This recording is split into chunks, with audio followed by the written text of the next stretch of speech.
اصل میں جب ہم یہاں پہ قرآن مجید کی کلاس پڑھنے کے لیے آئے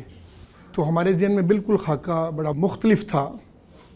اور یہ تھا کہ شاید ہم ایک ٹریڈیشنل طریقے سے جو عربی پڑھائی جاتی ہے اس کو پڑھنے کی کوشش کریں گے، اور اس میں کہیں جا کے ہم گردانوں میں پھنس جائیں گے اور پھر 2-4 دنوں کے بعد گھر بیٹھ جائیں گے۔ نیت ہماری اسی طرح کی لگ رہی تھی جب ہم آئے، لیکن پھر جب ہم نے وقت کے ساتھ ساتھ چیزوں کو دیکھا اور جس انداز سے ہمیں یہ پڑھایا گیا، تو میں یقین کے ساتھ کہہ سکتا ہوں کہ میرے بارے میں بڑا مشہور ایک واقعہ ہے جو میرے ساتھی جاننے والے ہیں کہ میں کہیں بھی 15-20 منٹ سے زیادہ بیٹھ نہیں سکتا، لیکن یہ واحد کلاس تھی کہ جس میں میری دلچسپی کا عالم یہ تھا کہ دل چاہ رہا تھا کہ یہ کلاس ختم ہی نہ ہو، اور یہ کلاس ختم ہو گئی۔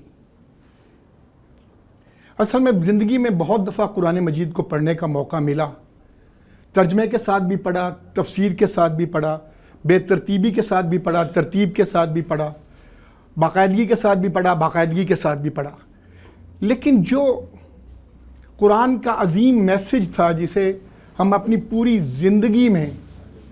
کئی سال ہم نے گزارے، ہم یہ سنتے رہے کہ یہ قرآن ایک ایسا عظیم پیغام ہے جو زندگیوں کو بدل دیتا ہے،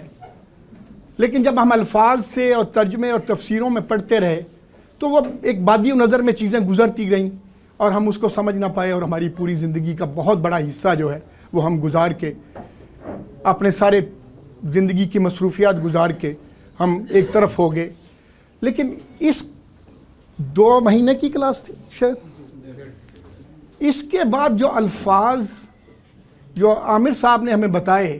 تو ہمیں محسوس ہوا کہ قرآن کے ایک ایک لفظ کے اندر اتنی وسعت ہے، اتنی شدت ہے کہ ہم غور بھی کرتے ہیں تو ہم حیران ہو جاتے ہیں کہ یار قرآن مجید کا مقصد